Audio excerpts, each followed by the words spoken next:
It's fascinating that we have this intuition somehow that this isn't the case, but of course we know that our experience, our conscious experience in this moment, and all of the content that's flooding in through this experience is a result of brain processing. And if you change the brain, the experience changes, the thoughts change, the feelings change.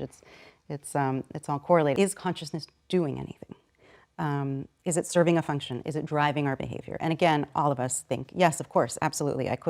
There's so many things I couldn't do just, in my daily life today, thinking through certain choices. When we have a fear response to something, running away from a dangerous situation, my car catches on fire and I run in the other direction. We feel that consciousness is truly motivating so much of our behavior. And that's the one that I think we now have modern neuroscience telling us that intuition is at least off, if not completely wrong. I should say also that when people first encounter the science that we have and also just the idea of messing with these intuitions, it can be uncomfortable, and some people don't like going down this path. So I just I think people can feel very out of control, and I mean there's something jarring about learning that the things that feel most true to you about reality are possibly not structured that way. What I've learned is that most people, if they're not excited about it to begin with, spending a little time thinking about it, that there's a way to kind of come around to the other side where this actually is very freeing. That that upending some of these intuitions is actually, for lack of a better word, kind of similar to a spiritual experience.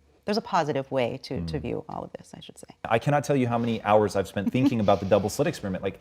It's insane. Yeah. And that is a deeply spiritual moment for me where I Right. go, whoa, What is going on here? My face has the chills right now. Yeah. I don't understand something. Yes. So profoundly fundamental that everything that I'm looking at in the world is not what I think it is. I don't know what anything is anymore. 1,000%. Right. Finding is actually a great place to start, just in understanding how the content of our conscious experience is really created by the brain in ways that are behind our intuitions where we wouldn't necessarily know it. No, we're taking a ton of unconscious brain processes for granted that we don't realize all of these things are being woven together for us. I think people also experience a lot of relief from this idea that they are responsible for all of that processing too. And so this false sense of a self is actually where a lot of human suffering comes from. And part of it is what I was just getting at, which is that we have this idea that, even though we understand that we're brain processing, at bottom, somehow we have this very strong intuition that there is a me that is separate from the brain processing. And there can be a lot of guilt and regret and things like this that come about because of kind of a false way of viewing what in fact we are and what our conscious experience is. So the notion of this self that somehow can override whatever the brain is doing, or make decisions somehow. I mean, it's funny, it's an incoherent idea, but we all have it very strongly, and we kind of assume it's there. So we have, again, it's related to these questions that I ask in the beginning of my book. Is consciousness doing something? And we feel that consciousness is behind our willed actions, when in fact there's a lot of neuroscience to suggest that it's actually the reverse, that it's at the end, that all this processing happens, a decision gets made, and then we're kind of the last to know. I have a chapter in my book called "Along for the Ride," which can also be distressing to people when they first hear it. This one I get why people get freaked out. I get it too, actually, but ultimately I actually think it's very freeing, and it doesn't mean you can't. So the brain is not in any way a closed system. Just because our conscious experience is of what the brain is doing doesn't mean at all that the brain is not influenced by ideas. And even in physical terms, as you said, you can have a brain tumor that will dramatically alter what your conscious experience is. But more importantly, for this type of discussion, if I yelled and said, "Oh, that beam is about to fall on you," that's an idea that just gets communicated through language that suddenly changes your brain. So your brain is a physical system, but my words, my ideas get in, and it completely changes the structure of your brain so much that you're going to jump up, right? Like, I could get you to jump up just by transferring that information. The thing that I think is a true illusion is that consciousness comes first. And consciousness is again wrapped up in this idea of a self, so that there's this self that's kind of floating free from the material world somehow, and is initiating everything that happens. And I think that is a false view. And so we could talk about some of those studies.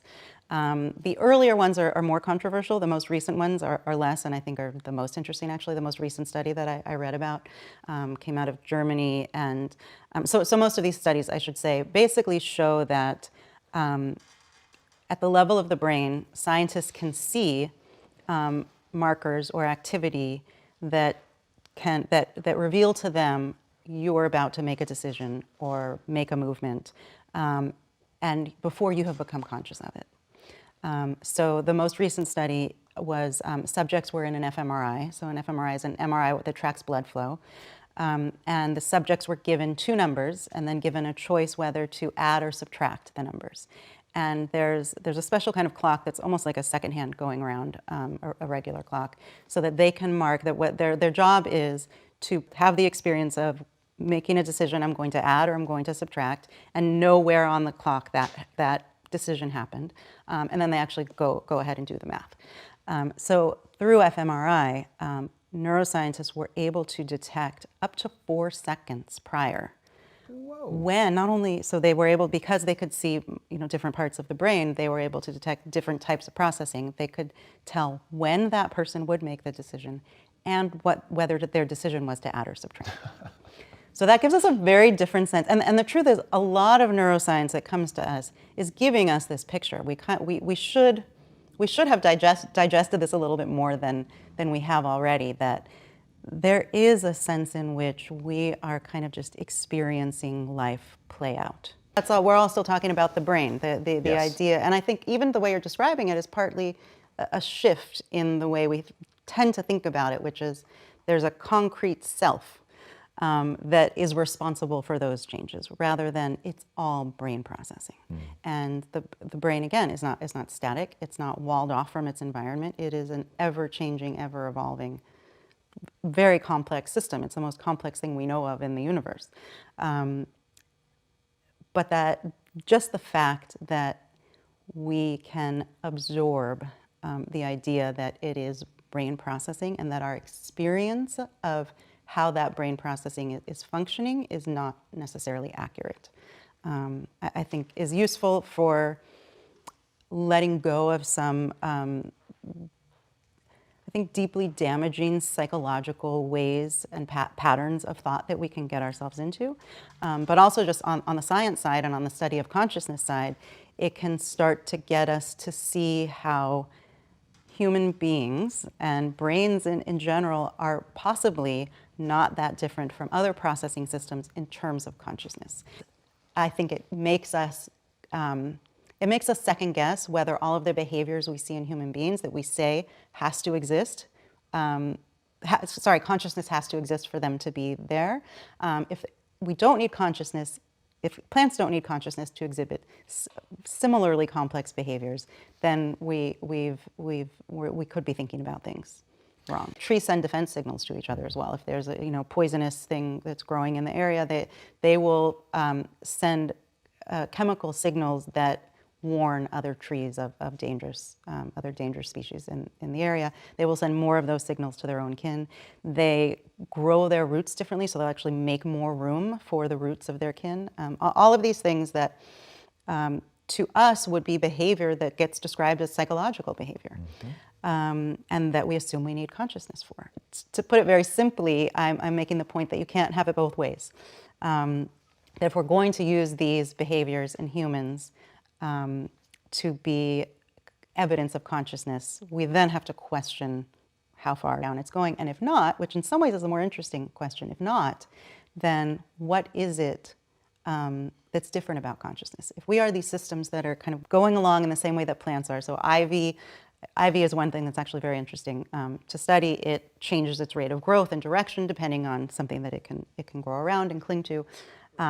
If those types of processes don't require consciousness, maybe we're wrong in thinking that all of the complex behavior in humans requires consciousness, and that there's another explanation for it. And what would that other explanation be? I mean, the most likely one to me is that it's actually much more fundamental, and that it goes... That consciousness itself is a fundamental property of the universe. Yes. Okay. You said it very well, yes.